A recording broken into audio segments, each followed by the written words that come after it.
Welcome to P classes.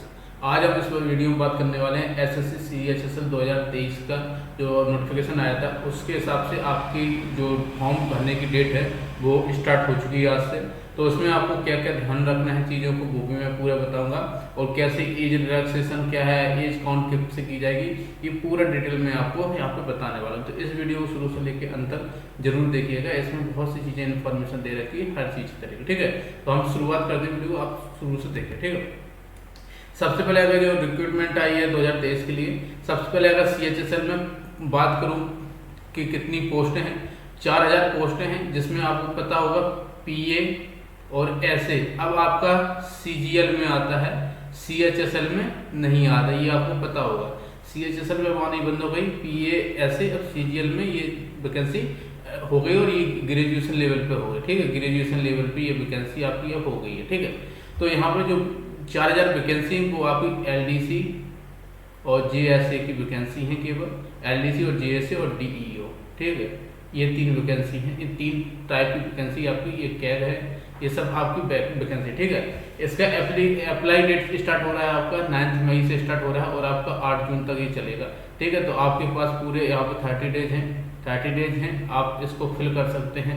ठीक है, और आप लोग ज़्यादा देर तक वेट मत कीजिएगा, आराम से फिल कर दीजिएगा। ठीक है, और अगर फी की बात करूँ, जनरल ओबीसी ईडब्ल्यूएस के लिए 100 रुपये है, और जो आपके एससी एसटी फीमेल और पीडब्ल्यूडी जो है वो एग्जेम्प्टेड है फी से, उनको 0 रुपये फी देना है। ठीक है, अगर एज, यहाँ पर एज का बड़ा इशू रहता है कि क्रूशियल डेट कौन रखी एज के लिए, तो एज के लिए जो डेट रखी गई वो 1/1/2023 रखी गई, मतलब 1 जनवरी 2023 रखा गई है।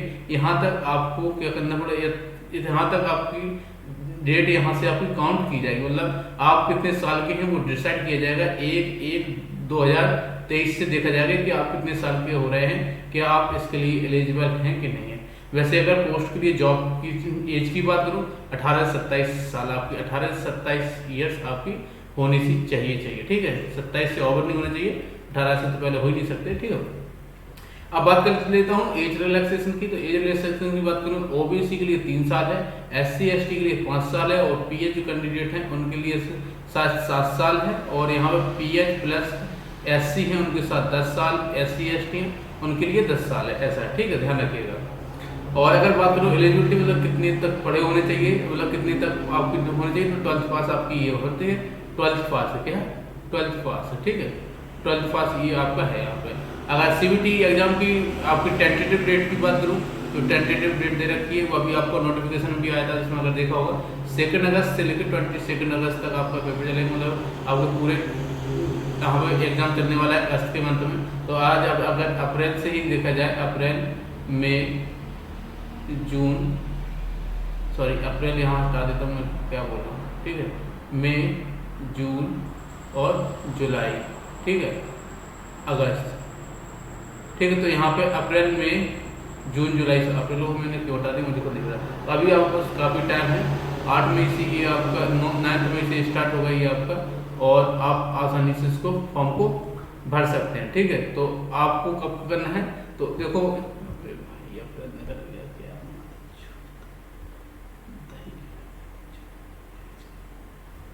मई चल रहा है।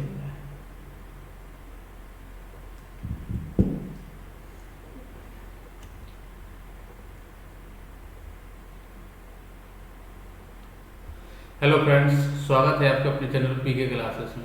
आज हम इस वीडियो में बात करने वाले हैं एसएससी सीएचएसएल 2023 के जो आपका नोटिफिकेशन आया था उसके हिसाब से कल आज से आपकी जो डेट है अप्लाई की वो स्टार्ट हो चुकी है। वो कब तक ये डेट रहेगी और किसमें कितनी पोस्ट हैं, कितनी का है, पूरी यहाँ पे हम डिटेल में बात करने वाले हैं। ठीक है, तो हम इस वीडियो को शुरू से अंत तक जरूर देखिए, बहुत सी चीज़ें सिलेबस से लेकर हर चीज़ समझाई गई, किस बेस पे आपको फाइनल सिलेक्शन इसमें होगा। ठीक है, तो हम आगे चलते हैं। अगर यहाँ पे बात कर लूँ सीएचएसएल के लिए, तो याद रखिए इस बार जो इसमें वैकेंसी है तो 4000 वैकेंसी प्लस है, कुछ 4000 प्लस वैकेंसी है इस बार इसकी। ठीक है, इसमें एक चीज़ ध्यान रखिएगा, पहले क्या होता था सीएचएसएल में पीए और एसए की वैकेंसी इंक्लूड होती थी, लेकिन इस बार नहीं है, ये आपकी सीजीएल में वैकेंसी चली गई है पीए एसए की, मतलब पोस्टर असिस्टेंट और सॉफ्टवेयर असिस्टेंट की जो पोस्ट है वो आप ग्रेजुएशन लेवल पे हो गई है, ग्रेजुएशन लेवल पे हो गई है, वो आपकी अब नहीं रही है 12th लेवल पे आपकी वो पोस्ट नहीं रही। ठीक है, अगर यहाँ पे बात करूँ अप्लाई की डेट कब से स्टार्ट हो रही है, मतलब 9 मई, मतलब आज से ही स्टार्ट हो रही है और आपकी 8 जून तक आपकी ये चलेगी। ठीक है, तो आपके पास काफ़ी 30 डेज का समय है, तो आप अपना आराम से फॉर्म भर सकते हैं। इसके अलावा फीस की बात करूँ तो फीस जो है जनरल और ओबीसी ईडब्ल्यूएस के लिए 100 रुपये है, 100 रुपये आप फॉर्म भर सकते हैं। और एसटी एससी और पीडब्ल्यूडी सब एग्जाम्प्टेड, मतलब 0, यहाँ पे फीमेल भी आपका एग्जाम्प्टेड है। ठीक है, ध्यान रखिएगा। और इसके बाद अगर बात करूँ एज लिमिट, मतलब क्रिएशन डेट, जो एज लिमिट कब से आपकी काउंट की जाएगी, तो वो है 1 जनवरी 2023, मतलब आपकी जो है 1 जनवरी 2023 तक आप या तो 18 साल के हो गए होंगे या फिर 27 से कम रहे होंगे, तभी आपको फॉर्म फिल कर सकते हैं इस डेट के साथ। ठीक है, अगर यहाँ पे एज की बात करूँ तो यहाँ से 18 भी आप होना कंपलसरी है और 27 से ज़्यादा नहीं, ओवर एज नहीं हो सकते। यहाँ पे आपको एज रिलैक्सेशन मिलता है, जैसे ओबीसी को 3 साल मिल सकता है, तो यहाँ 30 तक फॉर्म भर सकते हैं। SC ST 35 से 32 साल तक भर सकते हैं। और PH में 2 कैटेगरी होती हैं, 7 + 10, मतलब 7 जो होते हैं वो PH + UR होते हैं, और ये PH + SC ST और OBC होते हैं ये, तो इनको अलग से मिलता है। ठीक है, तो ध्यान रखिएगा इस बात का। ठीक है, अगर यहाँ पे बात करूँ एलिजिबिलिटी की, तो यहाँ पर 12th पास आपके यहाँ पर आपको क्वालिफिकेशन चाहिए। अगर यहाँ पे CBT 1 एग्जाम शेड्यूल है जो भी आपका, वो 2 अगस्त से लेके आपका 22 अगस्त तक आपका पेपर शेड्यूल है, मतलब यहाँ पे जून तक तो आपका फॉर्म ही चलना है। ठीक है, फिर वहाँ पे जुलाई और फिर अगस्त आपका। ठीक है, फिर अगस्त आपका, तो मतलब आपके पास पूरा जून है, पूरा जुलाई है, अगस्त है, और आपका ये पूरा मई है, क्योंकि अभी आज 9 मई है, तो आपके पास मई के भी 20 डेज के आसपास आपको 22 डेज आपके पास यहाँ पे ये पूरे आपके पास है। तो आपके पास अच्छे खासे 3+ मंथ हैं आपके पास, 3 मंथ आपके पास आराम से, क्योंकि 2 अगस्त से स्टार्ट होना है, तो आपके पास 3 मंथ ठीक ठाक हैं आपका। यहाँ का सैलरी की बात करूँ तो सैलरी में 30,000 के आसपास है बेसिकली। हम जेड सिटी की यहाँ पर सैलरी दी तो 30,000 तक आपकी सैलरी यहाँ पर बन जाती है, मैं पूरा यहाँ पर बता दूंगा। ठीक है, तो आपको नहीं ये सब देख लीजिए, यहाँ पे क्रिएशन डेट का ध्यान रखिएगा, एक का इसको देख लीजिए कि आप कितने साल के हो रहे हैं उससे, तो वहाँ पे वो कैलकुलेटर ऑटोमेटिक लगा होता है, तो वो आपको वहाँ पे बता देता है। ठीक है, अब यहाँ पे हम सिलेक्शन प्रोसेस की बात कर लेते हैं, सिलेक्शन किस बेस पे होता है। यहाँ पे सबसे पहले बात करूँ टीयर 1 होता था, पहले क्या होता था, इससे पहले अगर बात करूँ तो टीयर 1 के मार्क्स क्या होते थे, टीयर 1 के जो मार्क्स होते थे, मार्क्स जो होते थे वो आपके टीयर 2 का जो पेपर होता था, पहले डिस्क्रिप्टिव पेपर होता था, ऐसे राइटिंग का पेपर जो होता था उसमें ऐड हो गया, फिर फाइनल रिजल्ट बनता था। ठीक है, फिर फाइनल, लेकिन इस बार से क्या होगा, टीयर 1 आपका क्वालिफाइंग एज यूजुअल जो आपका CGL का प्रोसेस है वही आपका यहाँ पे इसका सिलेक्शन प्रोसेस। टीयर 2 आपका यहाँ पे फाइनल कट ऑफ डिसाइड करेगा। टीयर 1 का सिलेबस मैं आपको यहाँ से बता देता हूँ। टीयर 1 तो सेम प्रोसेस पे है, टीयर 1 में कुछ चेंजेस नहीं हुए। टोटल नंबर ऑफ क्वेश्चन 100 है, टोटल मार्क्स आपके 200 है, टोटल टाइम आपका 60 मिनट्स है। और जो नेगेटिव मार्किंग है इसमें टीयर 1 में वो आपकी 1/4 जैसा पहले पेपर देते रहे उसी हिसाब से। इसमें क्वेश्चन भी आप देखेंगे इंग्लिश के 25, GK GS के 25, मतलब इन द सेंस ये GA के 25, रीजनिंग के आपके 25 क्वेश्चन और आपके मैथ के 25। ईच क्वेश्चन आपके 2 नंबर का, मतलब 50 का ये, 50 का ये, 50 का ये, 50 का ये, टोटल आपके 200 का यहाँ पर मार्क्स होता है। यहाँ पे ये ध्यान रखिएगा क्वालिफाई नेचर का होता है, तो क्वालिफाई करना आपको जरूर है। आप टारगेट करके चलिए, जनरल के हैं, जनरल में हैं आप, तो जनरल के 140+ टारगेट जरूर करके चलिएगा मार्क्स, तभी आप क्वालिफाई कर पाएंगे। ठीक है, तो याद रखिएगा। तो ये सिलेबस हो गया टीयर 1 का। ठीक है, जो क्वालिफाई नेचर है। ठीक है, अब यहाँ पे हम बात कर लेते हैं, थोड़ा सा आगे चलते हैं। अब ये जो आपका पेपर जो आपको इतना लिख रहा है, ये आपका बेसिकली टीयर 2 को है, टीयर 2 का पेपर है। ठीक है, इसमें भी 2 टाइप हैं। अब इसमें मैं बता देता हूँ, एक आपका है पेपर और एक है स्किल टेस्ट के लिए, ये है स्किल टेस्ट के लिए। ठीक है, इसका मैं डिटेल में चर्चा करूंगा, पहले मैं इसकी चर्चा कर लेता हूँ।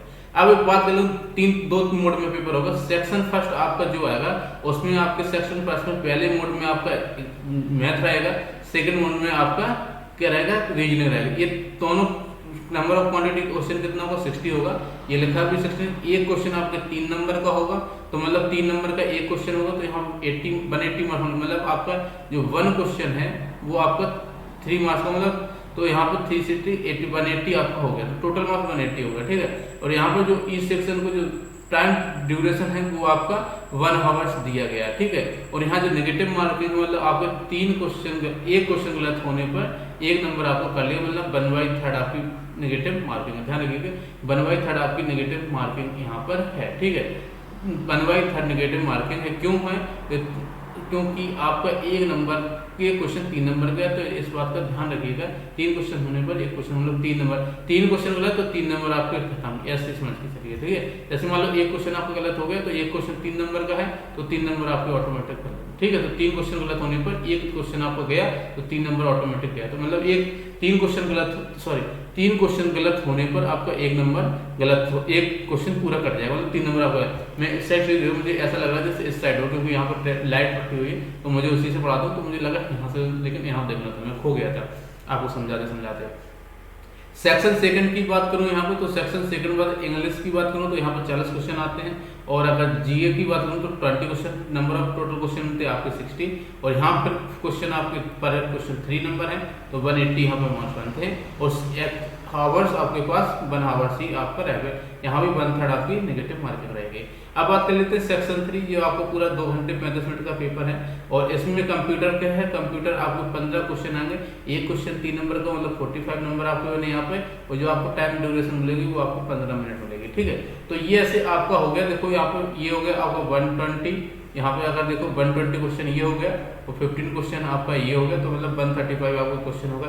टोटल जो क्वेश्चन आपको वहाँ पे करने हैं, टोटल जो क्वेश्चन है आपके 135 है, ठीक है। अब तो यहाँ टोटल नंबर, अगर यहाँ पे हमें थोड़ा सा ध्यान रखिए, कंप्यूटर को यहाँ पे हटाना बहुत जरूरी पड़ेगा, क्योंकि यहाँ अगर देखेंगे तो पूरा कंप्यूटर भी जुड़ जाएगा, तो उसका कोई मतलब नहीं है, तो ये इसको ध्यान रखिएगा यहाँ पर, ठीक है। तो ये ऐसे आपका यहाँ पर दे रखा है, ठीक है।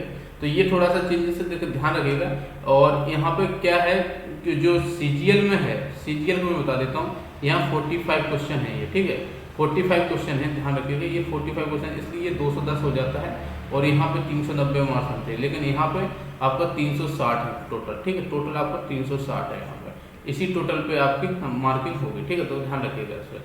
अगर सेक्शन 4 की बात करूँ, जो आपका उसके बाद पेपर होगा, इन सब पेपर होने के बाद कुछ देर बाद फिर पेपर होगा, टाइम मिलेगा, इन पेपर में आपको टाइम कुछ नहीं मिलेगा, ये आपके कंटिन्यू पेपर होंगे, इसमें आपको टाइम नहीं मिलेगा, इसमें आपको टाइम नहीं मिलेगा, ठीक है, इसमें आपको टाइम नहीं मिलेगा इन तीनों में, लेकिन इसमें आपको एक पेपर दूसरे और एक ही एडमिट कार्ड पे आप एंट्री कर सकते हैं, ठीक है। स्किल टेस्ट, टाइपिंग टेस्ट आपको इंग्लिश में दे रहे हैं तो आपको 35 वर्ड पर मिनट चाहिए, हिंदी में दे रहे हैं तो 30 वर्ड पर मिनट चाहिए। यहाँ पर पेपर है स्किल टेस्ट डीईओ के लिए, ठीक है, और अगर पेपर भी की बात तो स्किल टेस्ट एलडीसी और जीएससी के लिए। इसमें याद रखिएगा 1500 मिनट में आपको, सॉरी 15 मिनट में आपको, ध्यान रखिए 15 मिनट में आपको 2000 के डिप्रेशन आपको यहाँ पर की डिप्रेशन करना पड़ेगा, और यहाँ 10 मिनट में आपको 1750 की डिप्रेशन करना पड़ेगा, तो यहाँ पर ध्यान रखिए।